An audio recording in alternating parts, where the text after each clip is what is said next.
राधे राधे, जय श्री कृष्णा। आज की कथा में आप सभी भक्तों का हार्दिक स्वागत है।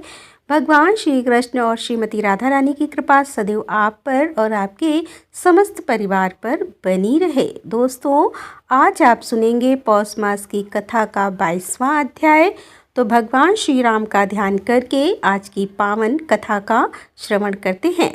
इससे पहले के अध्याय में आपने अरवावशु और पराव अशु नामक दो भाइयों की कथा सुनी, जिसमें पराव अशु ने अपने पिता की, ब्राह्मण पिता की हत्या कर दी थी और इस ब्रह्म हत्या से छुटकारा पाने के लिए उसने धनुष कोटि में स्नान किया और तब कहीं जाकर उसे ब्रह्म हत्या के पाप से मुक्ति मिली। धनुष कोटि की महिमा का वर्णन करते हुए सूत जी आगे कहते हैं कि हे ऋषियों, अब मैं धनुष कोटि की प्रशंसा में सियार और वानर के संवाद का वर्णन करता हूँ। आप लोग ध्यानपूर्वक सुनिए। प्राचीन काल की बात है। एक स्थान पर सियार और बानर दोनों रहा करते थे। दोनों को ही अपनी पूर्व जन्म की बातों का स्मरण था। दोनों परस्पर मित्र थे। सियार का नाम था रुद्र भूमि। एक समय वानर ने श्रीगाल को शमशान भूमि में देखकर पूर्व जन्म का स्मरण करते हुए पूछा, सियार, तुमने पूर्व जन्म में कौन सा ऐसा अत्यंत भयंकर पाप किया था जिससे कि तुम्हें शमशान भूमि में घृणित एवं दुर्गंध युक्त मुर्दों को खा रहे हो? वानर के ऐसा पूछने पर सियार ने कहा, वानर, मैं पूर्व जन्म में वेदों का पारंगत विद्वान और समस्त कर्म कलाप का ज्ञाता ब्राह्मण था और मेरा नाम था वेद शर्मा। मैंने उस जन्म में एक ब्राह्मण को धन देने के लिए संकल्प किया और वह धन उसे नहीं दिया। उसी से सियार हुआ और अब इस प्रकार के अत्यंत घृणित पदार्थों को खाता हूँ जो दुरात्मा देने की प्रतिज्ञा करके भी कोई वस्तु नहीं देते हैं। वे अत्यंत घृणित सियार की योनि को प्राप्त होते हैं। हे वानर, ब्राह्मण को देने की प्रतिज्ञा करके यदि वह वस्तु उसे ना दी जाए तो उसी क्षण उसके 10 जन्मों का पुण्य नष्ट हो जाता है। इसीलिए समझदार मनुष्य को उचित है कि वह देने की प्रतिज्ञा करने पर उस वस्तु को अवश्य दे डाले। मतलब अगर आप कभी भी किसी को भी कुछ देने के लिए संकल्प लेते हैं कि आप किसी को कुछ देना चाहते हैं, ठीक है, संकल्प कर लिया आपने कि मैं किसी को कुछ देना चाहता हूँ या दूंगा, और फिर आप अगर उस वस्तु को देते नहीं हैं तो फिर आपको सियार की योनि प्राप्त होती है। इसीलिए संकल्प उसी चीज का कीजिए जो कि आप दे सकते हैं, देने में समर्थ है। अब सियार ने अपने पूर्व जन्म की कथा सुनाने के बाद वानर से पूछा कि तुमने कौन सा पाप किया था जो कि तुम वानर बन गए? तब वानर बोला कि पूर्व जन्म में मैं भी ब्राह्मण था। मेरा नाम था वेदनाथ और मेरे पिता विश्वनाथ के नाम से विख्यात थे और मेरी माता का नाम कमला लिया था। और हे सियार, पूर्व जन्म में भी तुम्हारी और हमारी मित्रता थी। अब तुम इस बात को नहीं जानते हो, परंतु पुण्य के गौरव से मुझे उसका स्मरण है। पूर्व जन्म में मैंने ब्राह्मण का साग चुरा लिया था और उसी पाप की वजह से मुझे वानर की योनि मिली है। अतः ब्राह्मण का धन अपहरण नहीं करना चाहिए। ब्राह्मण का धन लेने से नरक होता है और नरक भोगने के बाद वानर की योनि मिलती है। तो ब्राह्मण का धन अपहरण करने से बढ़कर दूसरा कोई पाप नहीं है। वानर आगे कहता है कि विष तो केवल पीने वाले को ही मारता है, किंतु ब्राह्मण का धन तो समूचे कुल को ही जला डालता है।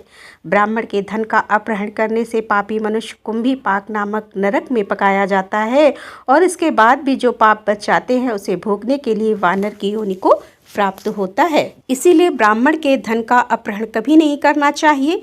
उनके साथ सदा क्षमा का ही व्यवहार करना चाहिए। बालक, दरिद्र, कृपण तथा वेद शस्त्र आदि के ज्ञान से शून्य ब्राह्मणों का भी अपमान नहीं करना चाहिए, क्योंकि क्रोध में आने पर वे अग्नि के समान भस्म कर देने वाले हो जाते हैं। हे सियार, कितने ही समय से ऐसा कष्ट भोगते हुए हम दोनों को इस पाप से छुड़ाने वाला कौन होगा? अच्छा, अभी जो आप कथा सुन रहे हैं, जैसे कि आपने कल की भी जो कथा सुनी अरवावशु और पराअशु की, तो उसने अपने पिता को मारा। अब पिता एक विद्वान ब्राह्मण थे तो उसे ब्राह्मण पिता को मारने का यानी कि ब्रह्म हत्या का दोष लगा, और पिता को मारने का तो दोष लगा ही, तो ब्राह्मण पिता की हत्या की, इसीलिए उसे दुगना दोष लगा। अब जो आज आप कथा सुन रहे हैं वानर और सियार की, दोनों ही पूर्व जन्म में ब्राह्मण ही थे और उन्होंने जो छल किया वह भी ब्राह्मणों के साथ ही किया। मतलब सियार ने ब्राह्मण को धन देने का संकल्प लिया और फिर धन नहीं दिया। इसीलिए उसे सियार की योनि मिली और वानर ने ब्राह्मण का साग चुरा लिया था। उसी पाप से वह वानर हो गया। तो इस प्रकार से ब्राह्मण को भी ब्राह्मण के साथ छल करने का अधिकार नहीं है। ब्राह्मण को भी अपने से श्रेष्ठ ब्राह्मणों को दान देना चाहिए। तो सियार और वानर इसी प्रकार बातचीत कर ही रहे थे। इतने में ही दव योग से अर्थात पूर्व जन्म के किसी पुण्यवश से वहाँ महातेजस्वी सिंधुदीप नामक मुनि स्वेच्छा अनुसार घूमते हुए आ पहुँचे। सियार और वानर ने मुनि को देखकर प्रणाम किया तथा इस प्रकार पूछा कि हे भगवान, आप तो सब धर्मों के ज्ञाता हैं। अपनी कृपा दृष्टि से हमारी ओर देखिए और हम दोनों की रक्षा कीजिए। हमारी वानर और सियार की योनि जिस उपाय से छूट जाए उसे बताने की कृपा कीजिए। साधु पुरुष सदा किसी प्रकार की उपेक्षा रखते हुए अपनी कृपा दृष्टि से अनाथ दिनों, अज्ञानियों और बालकों तथा रोग पीड़ित मनुष्यों की रक्षा करते हैं। उन दोनों के ऐसा कहने पर महामुनि सिंधुदीप ने मन ही मन बहुत देर तक विचार किया और इस प्रकार कहा कि हे सियार और वानर, तुम दोनों के पाप की शांति के लिए मैं एक उपाय बताता हूँ। तुम दोनों दक्षिण समुद्र के तट पर श्री रामचंद्र जी के धनुष कोटि तीर्थ में शीघ्र जाकर स्नान करो। ऐसा करने से पापों से मुक्त हो जाओगे। सिंधुदीप के इस वचन को सुनकर सियार और वानर बड़े प्रयास से धनुष कोटि में गए और उसके जल में स्नान करके सब पापों से मुक्त होकर श्रेष्ठ विमान पर आरूढ़ होकर देवलोक में चले गए। वहाँ उन्हें इंद्र का आधा आसन प्राप्त हुआ। गोदावरी के तट पर दुराचार नाम से प्रसिद्ध एक ब्राह्मण रहता था। वह बड़ा पापी था और निर्दयतापूर्ण कर्म भी करता था। ब्रह्म हत्यारे, शराबी, स्वर्ण की चोरी करने वाले तथा गुरु पत्नी का महापातक के संसर्ग से दूषित होकर वह सदा वैसे ही लोगों के साथ निवास भी करता था। महापातकियों के संसर्ग दोष से उस ब्राह्मण की ब्राह्मणता पूर्णता नष्ट हो गई थी। ब्राह्मण होता से हीन उस दुराचार ब्राह्मण को एक महाभयंकर महाबलवान वेताल ने अपने अधीन कर लिया। बेताल के आवेश से अत्यंत पीड़ित एवं विवश होकर वह देश देश और वन वन घूमने लगा। घूमते घूमते वह श्री रामचंद्र जी की धनुष कोटि में चला गया। वहाँ बेताल ने प्रेरित करके उसे धनुष कोटि के जल में नहलाया और स्नान करके जो ही वह समुद्र से बाहर निकला त्यों ही बेताल ने उसे छोड़ दिया। तब वह ब्राह्मण स्वस्थ होकर विचार करने लगा कि यह समुद्र के किनारे कौन सा देश है। गोदावरी के तट पर निवास करने वाला मैं यहाँ कैसे आ गया। इसी चिंता में पड़ा हुआ वह धनुष कोटि निवासी योगी प्रवर महात्मा दत्तात्रेय के पास गया और उन्हें प्रणाम करके बोला कि हे भगवान, मैं नहीं जानता कि यह कौन सा देश है। मेरा घर तो गोदावरी के किनारे है, फिर मैं यहाँ कैसे आ पहुँचा। कृपया यह सब बताने की मुझ पर कृपा करें। उसकी यह बात सुनकर महायोगी दत्तात्रेय ने थोड़ी देर तक ध्यान करके कहा, पहले महापातकों के संसर्ग से तुम्हारी ब्राह्मणता नष्ट हो गई थी, इसीलिए तुम्हें किसी वेताल ने पकड़ लिया। उसी के आवेश से विवश होकर तुम यहाँ आए हो और बेताल ने तुम्हें धनुष कोटि के जल में नहलाया है और फिर धनुष कोटि में स्नान करने की वजह से तुम्हारा महापतक के संसर्ग का दोष सर्वदा नष्ट हो गया। जिस वेताल ने तुम्हें पकड़ कर रखा था वह पूर्व जन्म में ब्राह्मण था। उसने आश्विन मास के कृष्ण पक्ष में पार्वण विधि का हर्षपूर्वक महालय श्राद्ध नहीं किया, अतः पितरों के शाप देने से वह बेताल भाव को प्राप्त हुआ और इस धनुष कोटि के दर्शन से वह बेताल भी बेताल योनि से मुक्त होकर भगवान विष्णु के लोक को प्राप्त हुआ। जो मनुष्य आश्विन मास के कृष्ण पक्ष में अत्यंत लोभवश पितरों के उद्देश्य से महालय श्राद्ध नहीं करते वे बेताल होते हैं, और जो आश्विन मास के कृष्ण पक्ष में महालय श्राद्ध के अवसर पर अपनी शक्ति के अनुसार 1, 2 या फिर 3 ब्राह्मणों को भोजन कराते हैं उनकी कभी दुर्गति नहीं होती। जय श्री राम। आज की कथा का यहीं पर समापन करती हूँ। इसके आगे का वृतांत आप कल की कथा में सुनेंगे। और अब आप सुनेंगे श्री नारायण कवच, जिसके सुनने मात्र से भगवान श्री हरि विष्णु की विशेष कृपा आपको प्राप्त होती है और भगवान श्री हरि विष्णु स्वयं उस मनुष्य की रक्षा करते हैं। जो मनुष्य प्रतिदिन नियम पूर्वक श्री नारायण कवच का पाठ करता है या फिर पाठ को सुनता है तो पूरे भक्ति भाव से श्री नारायण कवच का ध्यान करके श्री नारायण कवच का श्रवण कीजिए। भगवान श्री हरि गरुड़ जी के पीठ पर अपने चरण कमल रखे हुए हैं, जिनकी 8 सिद्धियां अणिमा, महिमा, गरिमा, लघिमा, प्राप्ति, प्राकम्य, ईश्वित्व और वशित्व सेवा कर रही हैं। तथा जो अपने 8 हाथों में शंख, चक्र, ढाल, तलवार, गदा, बाण, धनुष और पास धारण किए हुए हैं, वे ओमकार स्वरूप प्रभु सब प्रकार से मेरी रक्षा करें। मत्स्य मूर्ति भगवान जल के भीतर जल जंतु रूपी वरुणापास से मेरी रक्षा करें। माया से ब्रह्मचारी का रूप धारण करने वाले वामन भगवान स्थल पर और विश्व रूप श्री त्रिविक्रम भगवान आकाश में मेरी रक्षा करें। जिनके भयंकर अट्टहास करने पर सभी दिशाएं गुंजायमान हो उठी हों और दैत्यों के गर्भवती पत्नियों के गर्भ गिर गए थे, वे दैत्य पतियों के शत्रु भगवान नरसिंह किले, वन, युद्ध स्थल आदि विषम स्थानों में मेरी रक्षा करें। अपनी दाढ़ों पर पृथ्वी को धारण करने वाले यज्ञ मूर्ति वराह भगवान मार्ग में, परशुराम भगवान पर्वतों के शिखरों पर तथा श्री लक्ष्मण और भरत के बड़े भाई भगवान श्री रामचंद्र प्रवास के समय मेरी रक्षा करें। भगवान नारायण मारण मोहन आदि भयंकर अविचारों और सब प्रकार के प्रमादों से मेरी रक्षा करें। ऋषि श्रेष्ठ नर गर्भ से योगेश्वर भगवान दत्तात्रेय योग के विघ्नों से और त्रिगुणाधिपति भगवान कपिल कर्म बंधनों से मेरी रक्षा करें। परम ऋषि सनत कुमार कामदेव से और भगवान है ग्रीव मार्ग से गुजरते समय देव मूर्तियों को नमस्कार आदि न करने के अपराध से देव ऋषि नारद देव पूजा के समय संभावित सेवा अपराधों से और भगवान कच्छप सभी तरह के नरकों से मेरी रक्षा करें। मैं ऋषि वेद व्यासी अज्ञान से तथा बुद्ध देव पाखंडियों के द्वारा फैलाए गए प्रमाद से मेरी रक्षा करें।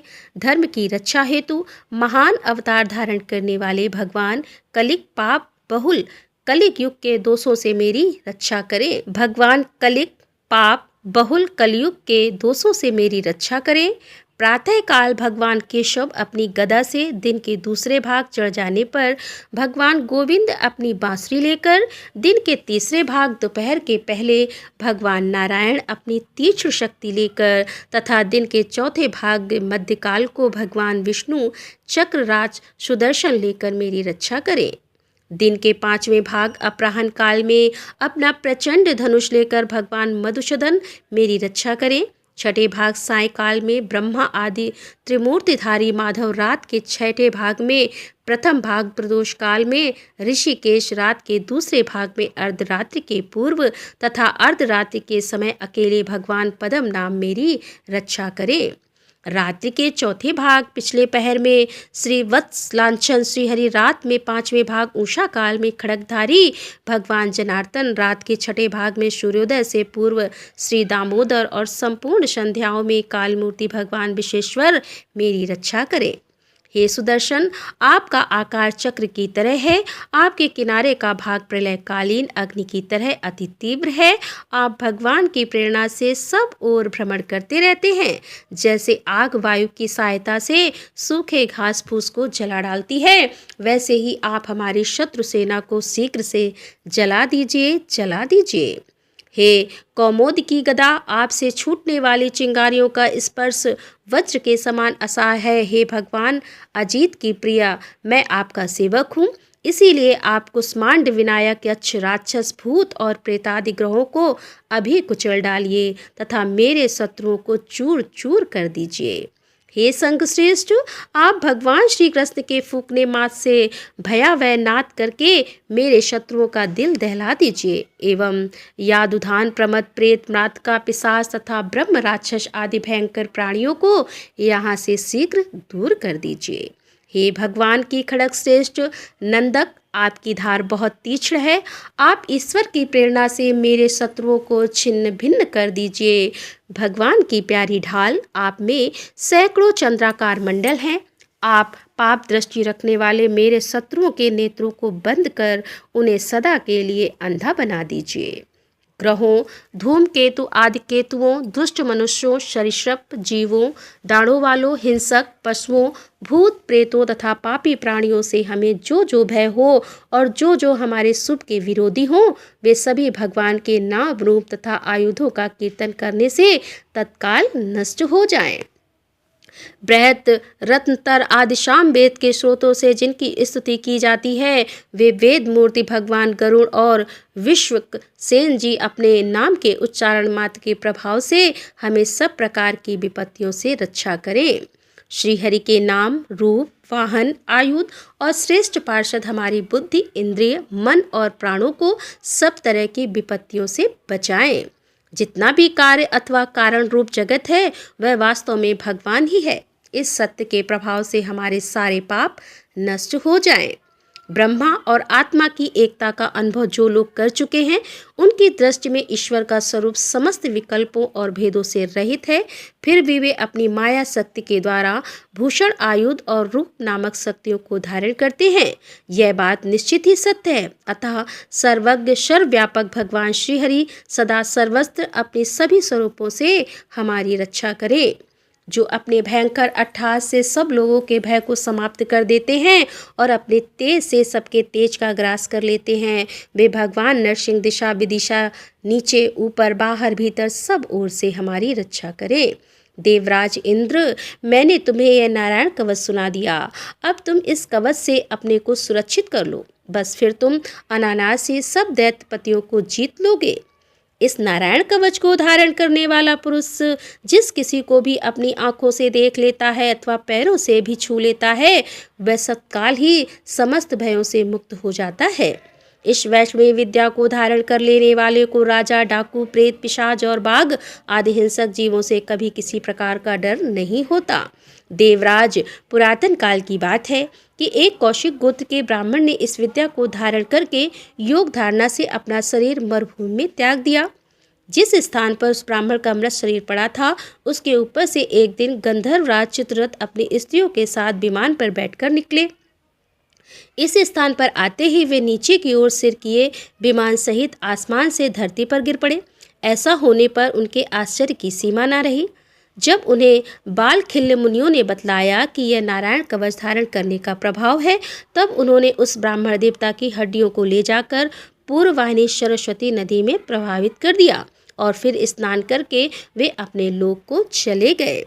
श्री शुकदेव जी कहते हैं कि हे परीक्षित, जो भी मनुष्य इस नारायण कवच को समय पर सुनता है और जो आदर पूर्वक इसे धारण करता है, उसके समक्ष सभी प्राणी आदर से अपना सर झुका देते हैं और वह सब प्रकार के भयों से मुक्त हो जाता है। परीक्षित, इस तरह सत्कृत इंद्र के आचार्य विश्वरूपी से यह नारायण कवच रूपी वैष्णवी विद्या प्राप्त करके रणभूमि में असुरों को जीत लिया और वे त्रैलोक लक्ष्मी का उपभोग करने लगे। श्री नारायण कवच संपूर्ण हुआ। तो दोस्तों, मिलते हैं अगले वीडियो के साथ। तब तक के लिए राधे राधे, जय श्री कृष्णा, हर हर महादेव, जय भोलेनाथ की।